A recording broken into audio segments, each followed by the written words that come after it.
Bonjour et bienvenue dans cette vidéo dans laquelle je vais vous montrer comment créer des repères sur Microsoft Publisher.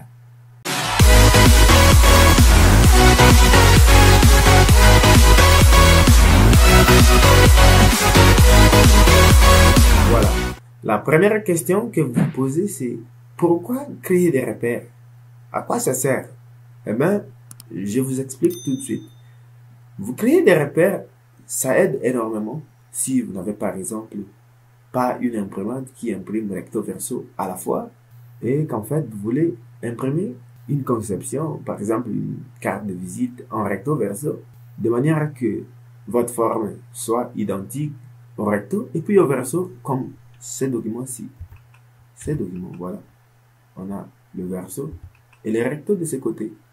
Voilà, comme ça, vous l'exportez sous JPEG et vous imprimez. Si votre imprimante ne coupe pas les bordures, vous pouvez l'imprimer comme ça. Voilà.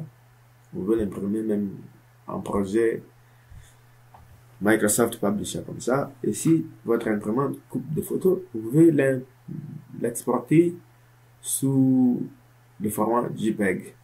Voilà. C'est parti, je vais vous montrer comment le faire. C'est plus facile, vous allez voir. La première chose que nous allons faire, c'est créer un nouveau document comme ça. CTRL-N. Voilà. CTRL-N. Taille de page vierge ici. Nous double-cliquons. Nous cherchons le format de notre papier. Moi, j'ai choisi le format A4 par exemple. Voilà, nous attendons que ça s'ouvre. Ensuite, qu'est-ce que je vais faire? Je vais aller dans le menu disposition ici.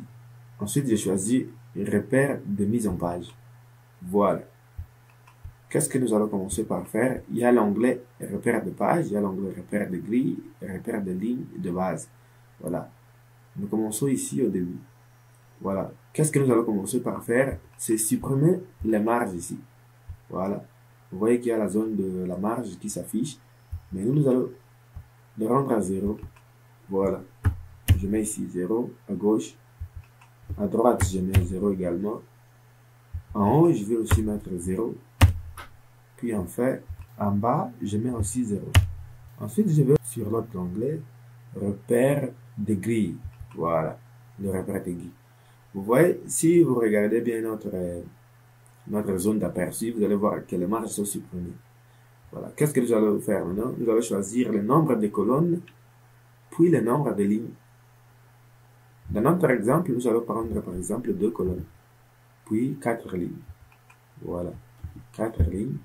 Puis nous validons sur OK. Voilà. Si vous regardez bien, vous allez voir que notre papier est scindé à combien de parties? À 4 lignes, puis 2 colonnes. Qu'est-ce que nous allons faire ensuite? Ça, nous avons conçu une page pour les rectos. Nous devons maintenant concevoir une autre pour le verso. Qu'est-ce que nous allons faire? Nous allons partir dans le menu insertion ici, page.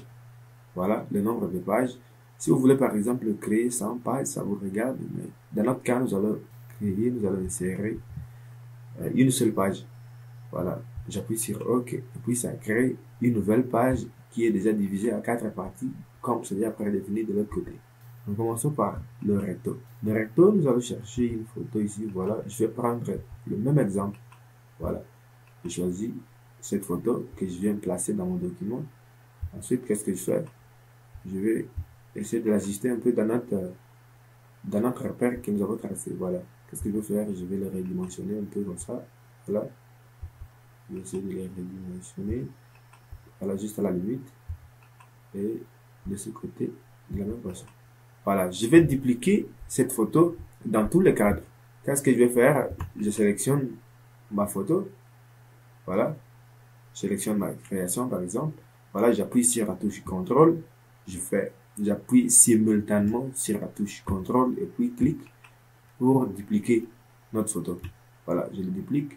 Pour dupliquer tous les deux, je vais sélectionner tous les deux comme ça, en maintenant la main sur la touche CTRL. Ensuite, je les déplace, voilà, dans notre deuxième ligne. Ensuite, je peux sélectionner tous les quatre comme ça, et les déplacer d'un seul coup jusqu'en bas. Voilà, c'est plus simple à faire, non? Nous allons sur la page des versos maintenant. Nous allons choisir notre partie verso. C'est cette partie-ci. Nous allons faire la même chose. essayer de redimensionner un peu. Voilà, jusque là. Je vais aussi redimensionner la largeur. Voilà, jusque là. Que je vais aussi dupliquer. Voilà, jusque là. Je sélectionne aussi l'autre. Voilà, je vais essayer d'aller un peu plus vite. Quand vous avez déjà compris la base. Voilà. Maintenant, c'est plus simple. Vous pouvez les enregistrer sous les formats que vous voulez pour l'impression ou vous l'imprimez directement à partir d'ici. Vous savez déjà comment le faire. Et si vous êtes nouveau sur cette chaîne, n'oubliez pas de vous abonner et d'activer la clochette pour ne rater aucune de nos prochaines vidéos. Et si cette vidéo vous a plu, n'oubliez pas de liker et de nous dire en commentaire sur quel autre logiciel je peux vous faire des tutoriels ou sur quelle partie de ce même logiciel je peux vous faire des tutoriels. Merci, à la prochaine. Ciao.